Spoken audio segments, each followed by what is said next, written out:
Made a trip down there to Australia last year, as I mentioned, to visit my daughter, who was doing her second semester junior year in Sydney, and she absolutely loved it. And I think I was hard pressed to come home. So it was my first time down there. We have quite a few investors in Sydney and Melbourne, so it was nice to meet them in person. And as I said to you as well, I participated in one of those swimming open water swim races that they have there, and really enjoyed that Australian swim culture, which is something I sort of knew about because we're always competing against you in the Olympics, but didn't realize how much it sort of permeated almost like the day-to-day life. And my daughter, being a swimmer, really enjoyed that as well. I'm happy to talk to the Aussies. I feel like, honestly, I know you're in Perth and you're sort of out there, and you definitely feel like you're separate from the rest of the world. But I feel like the Aussie entrepreneurial culture is very strong. And also, Aussies tend to understand gold because it's a big export and you produce a lot. And it's an important investors from the traditional world. And I think our funds also, as you mentioned, we invested in 24 different growth stage private companies in the digital asset ecosystem. I have board representation on 12 of those. And as you're right, it's 1.4 billion we allocated. And I stay away from the venture, what I would call the venture part of this world. Many of the more well-known investors, A16Z, Andreessen, and then you have Paradigm and Polychain, etc. They're investing in very early stage. And I think they're really spending their time sort of deciphering which blockchains might end up becoming more successful than the other ones. And they take apart the code.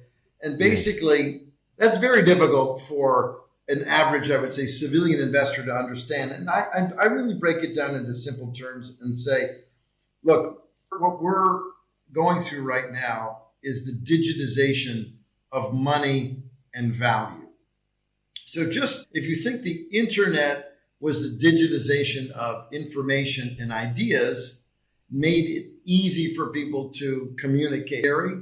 And I think it's hard to understand how the whole network works, how the system works. And maybe that's what keeps people away, right? It's just something, in a way, inconceivable. Instead of realizing that it's an invention, something I think as akin to the invention of the combustion engine. So it's just, I feel like often like it's the early 1900s and you're telling people who are riding on horses that there's this car thing and it's going to be faster and better. And the horse riders are saying to you, yes, but I've heard that it kills more people on the roads than horses do. And therefore, I'm not going to take the car because it's dangerous. And often I feel I'm a discoverer in that way, that I'm going out and finding new territories. It's a discoverer in the US and Virginia in 1620. It's a completely different paradigm. And so I don't know what sets off the light bulb moment necessarily for you. I know what it set off for me, but that light bulb moment that made me realize that innovative, I don't think, yes, it's applicable to finance and money, but a decentralized permanent record that can't be tampered with. Like you start to think about, what if all of the world's documents, all documentation is somehow put on a blockchain? We don't need all of those legal briefs or all of the documentation that goes along with taxation and all the millions of things that we have paper records of. That's something that even in the space today is still, it's very at its infancy. There's nobody who has figured out how to apply that permanent ledger, that aspect of the blockchain, to a broader non-financial business for those specific purposes yet. And I think that's a very important one. I don't know what you've found. Is there anybody out there doing good work that you've come across? The answer to that, I think, is yes. I meet, of course, Web3 developers. There's a group here in Australia called EarnOS. and they've developed a Web3 protocol that enables.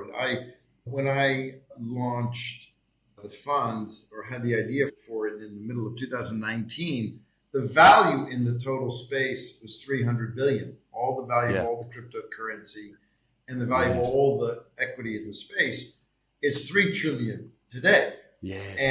Today, so 5 years later, there are 60 different subsectors within this broader digital asset ecosystem. And I don't think 3 years ago, for instance, the stablecoin transaction volume was nearly zero.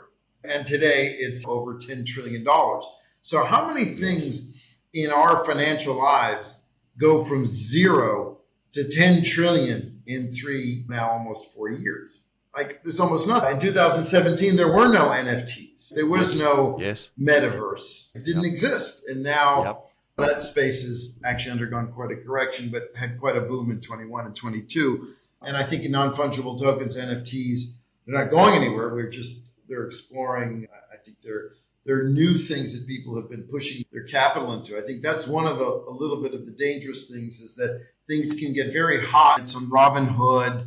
They're not, or eToro, they're not going to the Merrill Lynches of the world, etc. So I think that on the one hand, you say, why has adoption been so slow? This idea that value and money will be digitized. And I do think it is somewhat generational, that it's very hard for older people to have that facility with the internet. And I know it's crazy to say that, but it's not that easy. And if you didn't grow up as a digital native, as most of these under 30-year-olds have, it's just, there is comfort.